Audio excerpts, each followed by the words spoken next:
Hi, it's Jerry, founder of the Stand-Up Comedy Clinic, and I just wanted to thank you guys at the World Series of Comedy this year for coming into the seminar, and I hope you got some good value from the little speech that I gave. There are so many ways to write comedy, and the beauty of it is there are a ton of comedians out there. I mean, I would say 98% of them who don't know this information, who don't know there's a science behind comedy and there's a science behind the actual psychological laughter triggers. I mean, triggers that actually make human beings laugh. And I wanted to provide that information for you. So on this page, you'll see right down there, if you click the button, the green button, it'll say, take me there now. That'll take you to the download page. Now, you'll probably have to put in your name and email address again because it is secure, but it gives you a chance to access the information, have it downloaded in a PDF format right to your computer so you can open it and review it. I would save it to your hard drive so that it may be printed out so you can review it anytime. Now, here's something to really pay close attention to. Most comics use one or maybe two techniques, sometimes three techniques for writing. This particular series of information gives you the 9 psychological laughter triggers, which actually tells you why human beings laugh. I mean, this is time-tested. These are hardwired into our DNA. They're not going anywhere. They've been there for thousands of years. The next packet is the 13 major comedy structures. Now this is how you actually pull those triggers.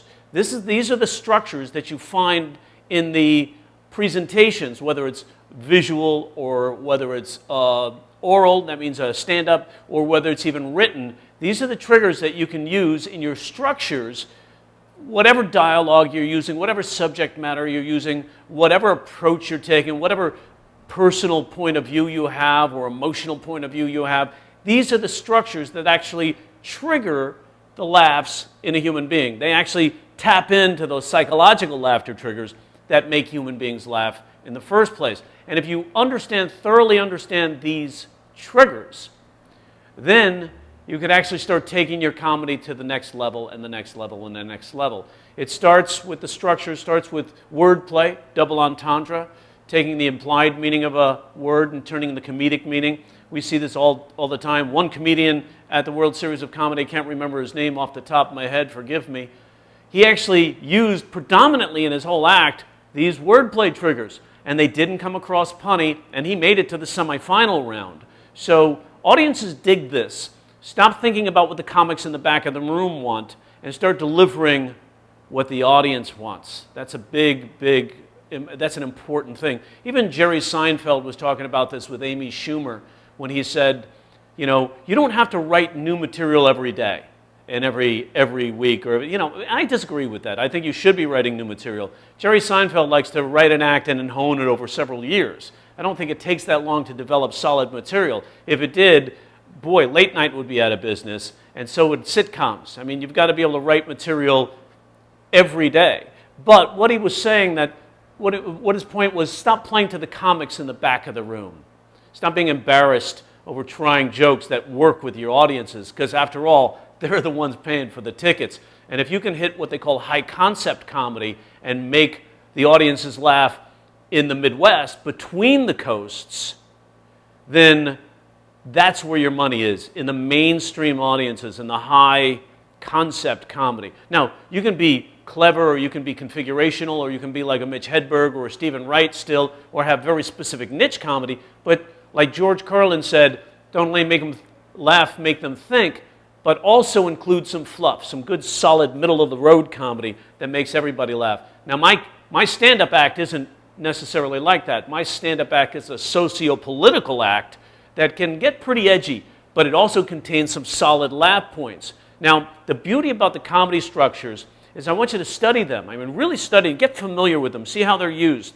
And then watch comedy, watch your favorite comedians, and actually start to identify what structures are being used by that comedian. You'll start to see different ways to finesse it. And then go take a look at my blog post section in my website at standupcomedyclinic.com. And in the search box, just put Bill Burr. And I actually have I think an 8 or 11-minute Bill Burr video that I deconstruct, and you see line by line by line how a rant comedian like Bill Burr actually gets laughs, what triggers those laughs, and what structures he's using. Now also keep in mind that a lot of people who want to be like Bill Burr don't realize that Bill Burr has been doing this for 27 years. You know, he's not a new guy. Also, Bill Burr, when he started his first 5 to 7 years, he was a 1- and 2-liner comic. Because in his own words, he said, I had to learn how to write jokes. So there you go. In a nutshell, I've got 3 things for you here. I think I've got the 9 psychological laughter triggers in a PDF form you can download. I also have the 13 comedy structures that you can download. I also have, I've got 4 things. So I also have paradox, because I really want you to get familiar with paradox. You know, when we start talking about taking comedy to the next level, you know, how do I take my comedy to the next level? One of the things that takes the comedy to the next level is what the audience takes away from your act. That is crucial in taking your comedy to the next level. Does the audience have a takeaway? And the way to give them a takeaway is to engage both hemispheres of their brain. I know this sounds a little weird, or, you know, what's he talking about the brain function for? But it's really important to understand the audience psychology here, because when the audience is involved, they're thinking and they're processing both image and then your structure and then the surprise. They're actually very involved. They're involved in your act with the whole of their brain rather than just sort of the sensational or the sensation element of the brain. I mean, the whole thing is involved, and now they're processing, laughing, engaging, getting your visuals, and you're hitting them with a level of profundity or profoundness that makes them think or makes them emote, involves emotion.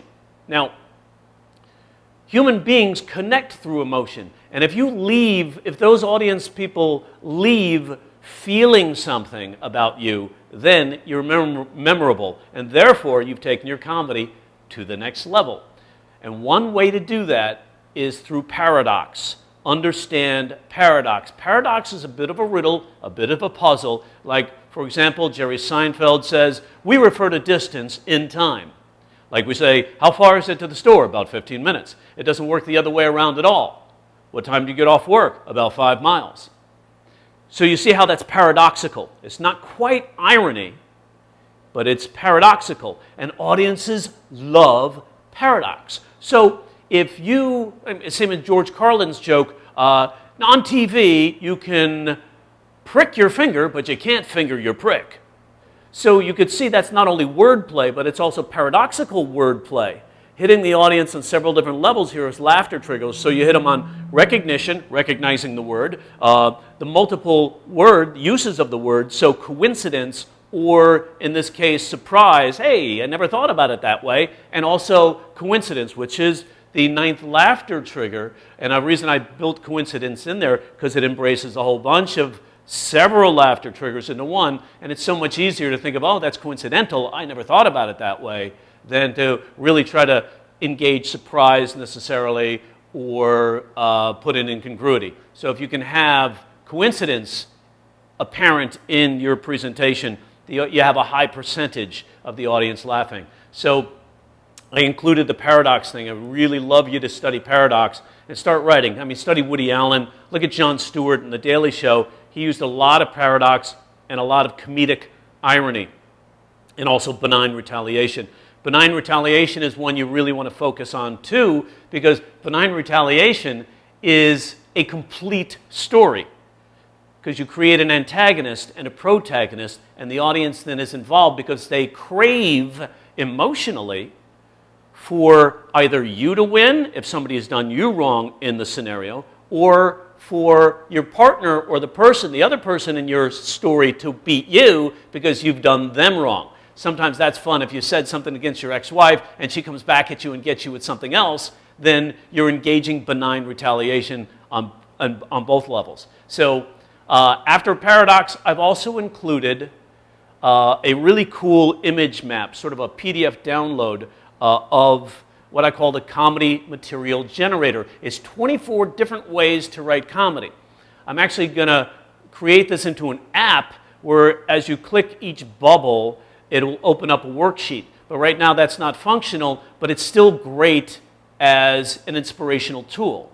You know, there are things in there like quotes and job interview questions and dating profile questions, things that get you inspired to write new jokes. So one of the biggest problems comedians have, they sit down to write jokes and they go, okay, I got to think of a joke, what's funny, what's funny, what's funny, and they sit there for a long time, rather than just writing some statements about them and using their skill set, the 13 comedy structures along with the 9 laughter triggers, to actually take that straight line and make it funny.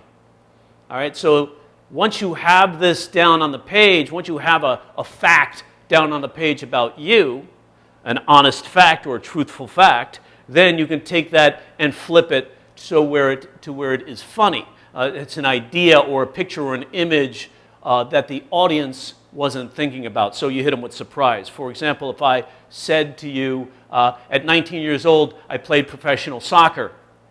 Now, who cares? That's not really funny. But if I take that statement, I say, at 19 years old, I played professional soccer for a short period of time because I sucked. Now, the audience is going to laugh because as I refer to my knee, I don't know if you could see that in this video, but I refer to my knee and actually gesture to my knee for a pause. The audience sees him going to my knee and they think, oh, he's got a knee injury. Once they're thinking one direction and you hit them with something completely different, and plus it's embarrassing to yourself, self-deprecation, if you will, you're hitting superiority and surprise. So just an idea there for you. If you just put down the fact first, it's like when you see on that chart, you'll see 50 facts. So if you're sitting there one day and you go, hey, I don't even know where to start. I don't know. I've got to write some jokes today, and I don't know where to start. You start with 50 facts. 50 facts about you. And sort of job interview questions, or here's something, go to Amazon and download Amazon Kindle's book, $2.99, 250 speed dating questions. And they all ask these questions that you have to answer honestly. So you answer in an honest sentence, and now you have a statement about you that you could then turn into a joke. And you could do this all day long. You can actually write an entire 5 minutes in an hour, a brand new 5 minutes in an hour using this technique. So that's a great image map. Put it on, print it up. It's a PDF. Put it on your wall. Put it on your desk. Have it out there to look at. It'll give you great ideas on how to write comedy. So there you go. That's what I have for you today.